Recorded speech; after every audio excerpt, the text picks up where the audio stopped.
What does this trip mean for Australia? This is enormously important because apart from attending the D-Day commemorations in France, this is the first time the King, since being diagnosed with cancer, has visited another country. This is a significant distance to come. The fact he's chosen Australia when there's plenty of other Commonwealth countries he could have chosen is enormously significant and shows and speaks to the fondness that he has for the country.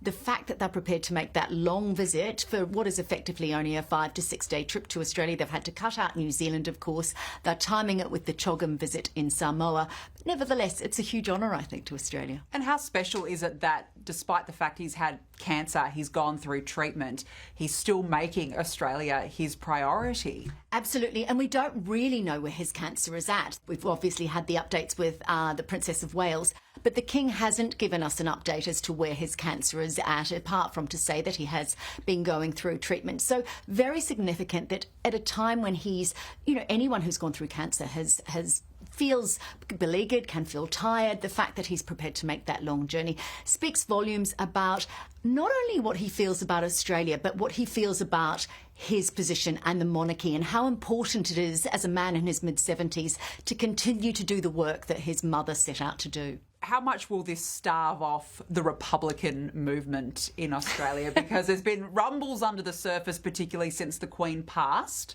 But do you think that this will put that to bed now? Well, look, even mutterings within the palace when the Queen died was that, they would suddenly start to drop countries and that people wouldn't, have that affection and loyalty that they had to the Queen. But I think that the mood on the streets, I get stopped in the supermarket all the time and asked about the royals because, it's a specialty subject for me. I think there's a real passion and interest in them. Now, whether it's an interest that is reflective of the honour of the monarchy and what it stands for, or whether there's a more kind of prurient, interest in them, more like a Kardashian celebrity type thing. It's interesting to see. But there's a lot of conflict, a lot of drama in the royal family at the moment. So I think that interest is still high. And there's obviously the referendum back in 99 didn't get across the line. There's no push for it at the moment that you're hearing about with any kind of commitment. Let's go back in history a little bit. Tell us about the King's time at Timbertop. So he went there as a 17-year-old. He went there sort of to get the posh bits knocked off him. He's talked about that. He said it was a very happy time of his life. In fact, he ended up spending 2 terms rather than 1 term there. He was referred to as a pommy bastard by some of his fellow classmates, but he always speaks of that time in his life fondly. He's been back to Timbertops for celebrations and anniversaries. And it was a time in his life, he was at Gordonston in Scotland, which was a very unhappy schooling period for him. So to go to this place, which we know he's always had this affection for nature, for the outdoors, for the climate, and he was really immersed in, the Australian bush, which was a beautiful time for him. Look, he said it was hard. He said there was going up hills in, a blood-stained shirt and that sort of thing. But whenever asked about it, there's a smile on his face. And, it's kind of funny that a prince, a wealthy prince, comes to Australia in the middle of the bush, in the alpine parts of Victoria. Did it rough him up a little bit? It did rough him up a little bit because, the thing about Australians is as he said, they call a spade a spade. And he talks about this anecdote about when he had to go and check on the younger boys and he walked into the room at night and it was raining, he had an umbrella and he said as he was leaving, this is the time that he was called a pommy bastard. And look, he laughs about it. He's very fond of that time. But I think what's really interesting is that all members of the royal family have an affection with those countries they went to when they were younger. If you think about William and Harry, they have a tremendous affection for Africa. Harry, Lesotho, William, Kenya. The Queen Mother had enormous affection for Canada. She always wanted to go back there. The Queen Elizabeth wanted to go to Malta because she'd had some very happy before her reign. She spent a lot of time there with Prince Philip. So I think having these connections that are away from the country that they grew up in, it's almost like a gap year for them. These experiences that they wouldn't ordinarily have. What are some of the more iconic memories of Prince Charles's time here in Australia? Well, the number one iconic memory, of course, was when he was still a bachelor and he was kissed on the beach in Cottesloe in WA. He was coming out of the water. A very pretty young model, 26-year-old model Jane Priest, ran up to him, planted a kiss on him. She was kind of set up to do it by a photographer, and I've worked a lot with British photographers and I know they always want the picture, but at the time there was this sort of thought that it made him look more dateable. And of course, not long after that, he met his wife, Princess Diana. So maybe it worked. What about that interview on Countdown, Molly Meldrum with a young Prince Charles? What a disaster. That interview with Molly Meldrum, when the then Prince Charles sat down, and look, Charles trying not to laugh, but Molly just totally losing it, sweating, swearing, can't get his words right. I mean, it's one of the funniest things. And then, of course, the king, well, then he was the prince, his then takedown of that when it was a Countdown anniversary, and the way that he just took the mickey out of Molly Meldrum, I thought was hilarious. And it shows the royals, you know, the Queen has a sense of humour. The Paddington Bear video, all sorts of, I think they really like to engage with ordinary people and ordinary life, and sometimes when things go wrong, it creates memories for them. We just don't need it to be picture perfect all the time. That's the things that make their working lives memorable, I think.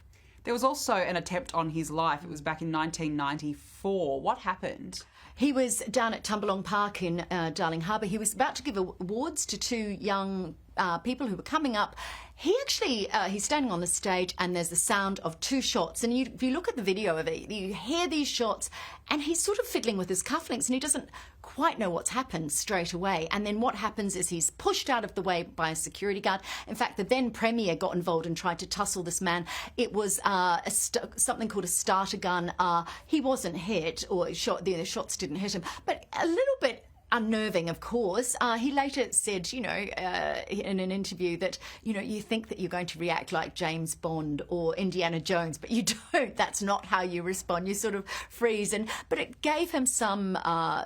you know, you contemplate what the role means. And of course, he then, when the recent Trump attempted assassination, he sent a letter to Donald Trump to, you know, mark the fact that it must have been scary for him and to give his condolences to the person that died in that shooting. So it obviously, there's a connection there still with him after all these years. Yeah, absolutely.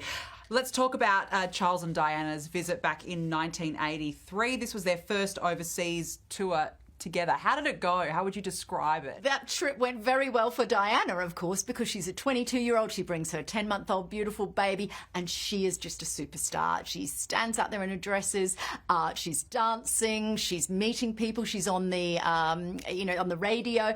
She is gorgeous, and her voice. We wanted to hear her voice because we'd seen pictures of her, but for the first time in Australia, we actually got to hear her to see what she sounded like.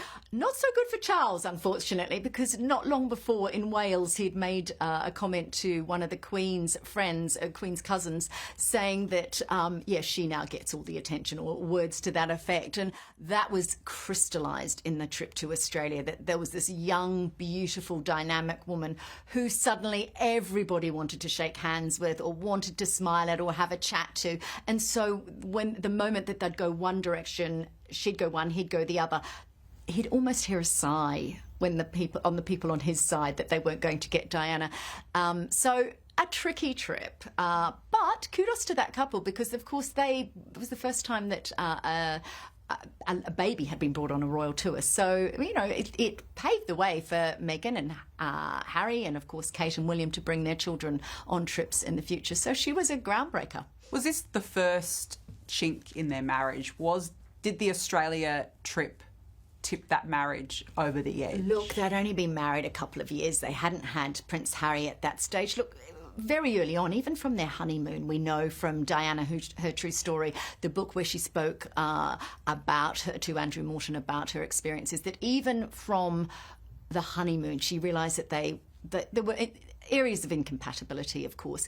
I think this highlighted that when they were working together, there were going to be some issues. But she was still very much in love with him at that stage, and he her, but in the whatever love means kind of landscape. I mean, clearly his feelings for Camilla are evident. You can see his happiness. In fact, I was listening to old interviews and I really realised how much happier he is now, and how, you know, it was obviously a failed marriage. They weren't compatible. There was a huge age difference. They had hugely different interests, and that became apparent on the Australian trip. There were some beautiful moments together on the Australian trip. Her in her beautiful blue ball gown and them dancing. How, I guess, to the public? How much did they want to see that love? We love a fairy tale, and we wanted to believe in that fairy tale. And at that stage, there was no indication that it wasn't anything other than a fairy tale, even if there were difficulties behind the scene. I think that's what we hope for people. We believe that royalty, I mean, obviously the template set by the Queen and Prince Philip, the most solid marriage. And while, the three of the Queen's children would go on to separate and divorce, we wanted to believe in it at that stage. And why not? He is the heir to the throne. She's this very glamorous kindergarten teacher who loves children. You could obviously see her natural mothering instincts. So there were lots of elements in the fairy tale that just resonated with the public. We want to believe. We still want to believe. We want to believe Kate and William. We want to believe William and Meghan. But do we really know what goes on behind the scenes? And how glamorous was Princess Diana? When she came to Australia, some beautiful outfits. Describe to us how she looked. Oh, well, the great thing about Diana's style was that it was essentially hers. Those beautiful big white collars on the grass on the lawn when she sat down and William played with the toy. The blue dress where they were dancing together. There's so many of those outfits which in the years since have been referenced by other women in the royal family, just particularly Kate and Meghan. And I think, she showed us for the first time. We'd had the Queen, and the Queen, of course, was a different figure and a shorter woman. But Diana really stepped into her role as a glamazon, as on the world stage. She understood colour. I mean, having met her, she was so tall, so elegant. Those legs went on for days. And so she looked amazing in clothes. And of course, with the jewellery, it was, we were seeing this beautiful young woman. Traditionally, we'd seen older women wearing the jewellery. This was the first time that we'd seen this very, very young, glamorous princess. What about the Queen in Australia? How important was her visit back in 1954? It was the first by a British monarch to come to Australia. How significant was that moment? Hugely significant. Of course, she arrived by ship, and her father, King George, was due to come earlier than that, but then of course he died. So the fact that the trip was put off and then she eventually came, she stayed for nearly 2 months, which was an extremely long trip. She left behind Charles and Anne, who were then 5 and 3. She crossed the country on planes, trains, buses, everything on that trip. There was a little bit of a skirmish that while she was in WA, there was an outbreak of poliomyelitis, and the Premier then said, look, you need to stay on the ship and only eat that food during that time. So it wasn't uneventful. But in terms of a monarch, those days, 1954, these were the very, very first days of television. The first televised event in Australia was humongous in terms of the public's interest in what was happening, but also the significance in the Commonwealth and the Queen's role as head of the Commonwealth for us. And not all royals like Australia. Harry and Meghan. Meghan in particular, she spoke about how this tour changed everything. Why? Well, it changed everything for good and bad. It changed everything, in Harry's words, because the royal family got to see how brilliant Meghan was at the job.